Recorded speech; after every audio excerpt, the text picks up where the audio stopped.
안녕하세요, 태풍입니다. 오랜만에 이렇게 또 영상을 찍게 됐습니다. 오늘은 제가 이제 유튜브를 다시 시작하고 하면서 너무 이렇게 힘을 주면 잘 안 되겠더라고요. 그래서 그냥 좀 편안하게 대화하는 느낌으로 그렇게 영상을 하나하나 좀 만들어 보면 어떨까 하는 생각이 났습니다. 오늘은 그래서 첫 순서로 정부는 왜 전세를 싫어할까? 그리고 이 전세가 과연 없어질까? 이런 얘기를 좀 해보려고 합니다. 얼마 전에 뉴스가 나왔어요. 대통령이 이제 전세는 사금융이다. 약간 이러면서 전세를 굉장히 기피하고 없애려는 내용이 있더라고요. 정부는 전세 제도에 대해서 굉장히 좀 부정적인 시각을 유지하고 있습니다. 그리고 결국에 대통령의 말이 그런 거였죠. 사금융이다. 그러니까 없어져야 할 제도다. 라고 얘기했죠. 임차인에게는 월세보다 좀 저렴한 비용으로 주거를 해결하는 고마운 제도였죠, 전세라는 게. 그리고 집주인이나 혹은 분양을 받은 사람들에게는 부족한 자금을 치르고, 그 다음에 그것이 또 이제 집값을 사고, 그 집값이 오름으로 인해서 자산을 키우는 유용한 사다리였죠. 한 이렇게 보면 양쪽 모두에게 윈윈이지만, 정부는 왜 이걸 이렇게 싫어할까요? 오늘은 정부가 왜 싫어하는지, 합리적인 의심, 그리고 또 하나의 추측, 그런 얘기를 한번 해보려고 합니다. 갭 투자 아시나요? 갭 투자라고 하는 것은 집값에서 전세값을 뺀 가격. 예를 들어서 집값이 10억이고 전세가 7억이면 3억만 가지고도 그 집을 살 수 있죠. 그러니까 원래는 10억을 갖고 그 집을 사야 되는데 3억만 갖고 그 집을 샀고, 그 집값이 1억이 오르면은 갭 투자를 하면은 내가 3억을 갖고 1억을 벌게 되는 거죠. 근데 갭 투자를 하지 않으면 10억을 갖고 1억을 벌게 되는 거고요. 그래서 이런 걸 갭 투자라고 하는데요. 정부가 전세를 싫어하는 첫 번째 이유는 아마도 전세값이 집값을 밀어 올린다고 굳게 믿기 때문이겠죠. 원래 10억짜리 집을 살려면 아까도 얘기한 것처럼 10억 전체가 필요하지만 전세가 7억이면은 3억이면은 집을 살 수 있습니다. 예를 들어서 전세값이 7억에서 8억으로 올라가면 어떻게 될까요? 그러면 집값도 자연스럽게 11억, 12억으로 밀어 올라가는 경향이 있습니다.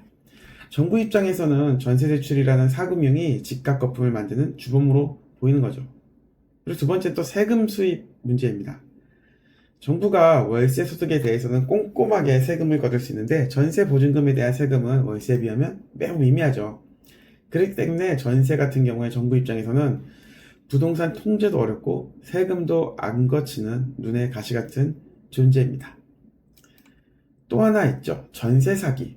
근데 전세 사기가 과연 원인이 무엇이었을까요? 몇 번 제가 블로그에 얘기한 것도 있고, 사실은 말하기도 좀 약간, 왜냐면 전세 사기 피해보신 분들이 분명히 있으니까. 근데 이걸 좀 확인을 해봐야 될 것 같습니다. 처음부터 고의로 사기를 치려고 작당한 사람들은 진짜 전체 사건에 얼마의 비율이 될까요? 생각보다 전체 비율에 되게 작을 수밖에 없습니다. 사실 전세 시장이 흔들린 가장 큰 문제는 전세자금 보증보험 때문이에요. 이 전세자금 보증보험이 비율이 급격히 하락된 것이 가장 큰 원인이라고 할 수 있습니다. 제도의 안전판 역할하던 보증 한도가 줄어들자 시장에 돈줄이 막혔고, 그 다음에 역전세가 나면서 정상적인 임대인들까지도 도미노처럼 무너진 구조죠. 왜냐하면은 저 같은 경우에도 이제 원룸을 하고 있는데 전세가 투룸이 1억 9천이었어요. 그런데 전세 보증보험이 공시지가의 126%거든요. 그러면 한 1억 5천 됩니다. 그러니까 1억 5천 이상은 세입자가 전세로 들어올 수가 없는 거예요. 왜? 은행 대출도 안 되고 세입자도 불안하기 때문에. 그러면 저는 어떻게 하느냐? 1억 9천이었던 투룸을 1억 5천에 나머지 4천만 원에 대해서는 월세를 합니다. 지금 세입자가 나갈 때 새로운 세입자한테 1억 5천을 받고 제 돈 4천을 더해서 1억 9천을 주면 되죠. 근데 이게 한 집이면 4천인데 두 집이면 8천입니다. 세 집, 네 집이면은 1억, 2억이 되는 거죠. 그렇기 때문에 이렇게 아파트는 좀 덜한데 이런 원룸이라던가 그런 다세대를 갖고 있던 임대사업자 입장에서는 굉장히 어려운 상황이었죠. 그렇기 때문에 이게 하나가 무너지면 이 사람이 갖고 있던 모든 집들이 다 차례차례 무너지게 되게 됩니다. 이게 어떻게 보면은 전세 사기의 원인이지 않을까 저는 생각합니다. 그러면 정말 전세가 정부가 이렇게 싫어하니까 완전히 사라질까요?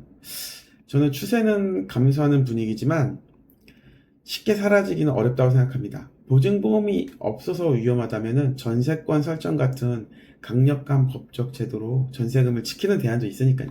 그러니까 꼭 보증보험이 아니어도 여러분들의 전세는 전세가 설정을 걸고, 물론 이게 이제 나중에 이거를 100% 보장받는다는 건 없지만, 예를 들어 여러분들이 10억짜리 집에 5억의 전세 들어갔어요.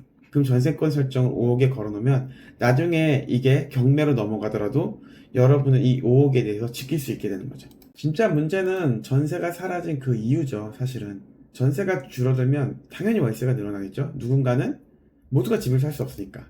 근데 이게 서민들의 주거비용 폭등으로 직결됩니다.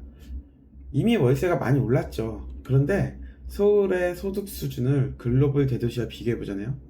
그러면 현재 서울의 월세는 다른 선진국 도시에 비해서 한 30% 정도 저렴합니다. 다시 말해서 그동안 전세라는 제도가 있었기 때문에 모두가 월세에 들어가지 않고, 그렇기 때문에 월세가 그렇게 비싸지 않았죠. 근데 지금 불과 전세 보증보험 그리고 전세 사기 때문에 사람들이 전세에 들어가기 두려워하고, 그러면서 자연히 월세로 수요가 흔들리면 월세로 가면서 월세값이 많이 올랐죠. 그리고 더 심각한 건 주거의 안정성입니다. 월세 계약은 전세에 비해서 주거 안정이 대단히 취약하죠. 특히 자녀가 이제 학교를 다니는 때는 되게 취약합니다. 1, 2년마다 월세 인상이 있기 때문에 계속 이사를 다녀야 되면 아이의 교육 환경이 굉장히 흔들릴 수밖에 없습니다.